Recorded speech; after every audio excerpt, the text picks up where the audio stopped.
Ito yung ating ano, daludan, yung ano, taro, stock, ating mga ingredients, yung sibuyas, tapos ito yung laso na, kamatis, bawang, tsaka luya.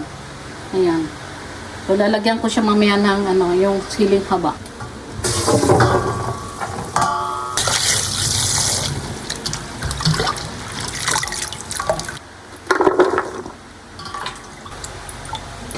Sarap nito. Pagkain Ilocano dish.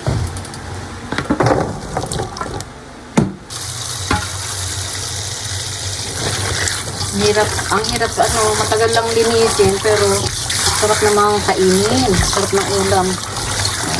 Pangbalot ito, ay pangtali. Marami din sa kanilang ganito. Dito meron din pero madalang na sa palengke. Medyo may kamahalan pero sarap siya.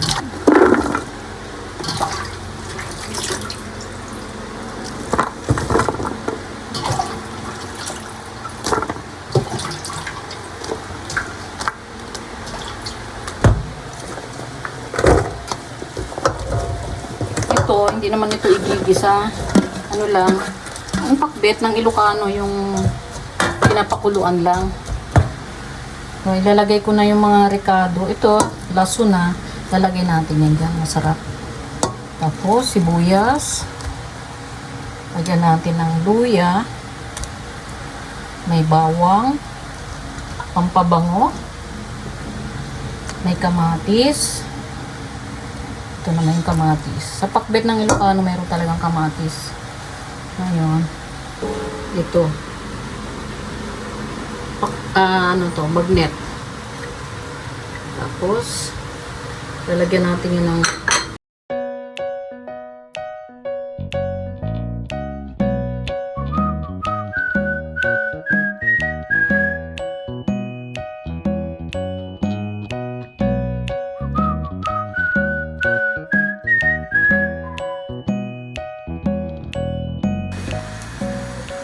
yan, pampalasa, seasoning.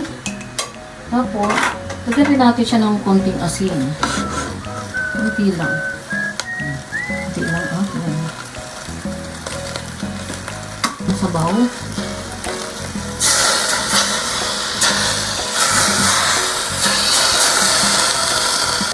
Ayan, tatakpan natin. Pero ito, aantayin natin siyang kumulo. After siyang kumulo, after 5 to 10 minutes, check natin kung okay na ba. Okay? Check natin yung ating daludan, yung takway. Ayan, oh. Ang bango. Grabe, oh. Ito, hindi ito siya pwedeng haluin. Ganun lang, oh. Parang ano mo lang, i-press mo lang ng konti. Ano? Ayan, titikman ko nga kung ano. Okay ba?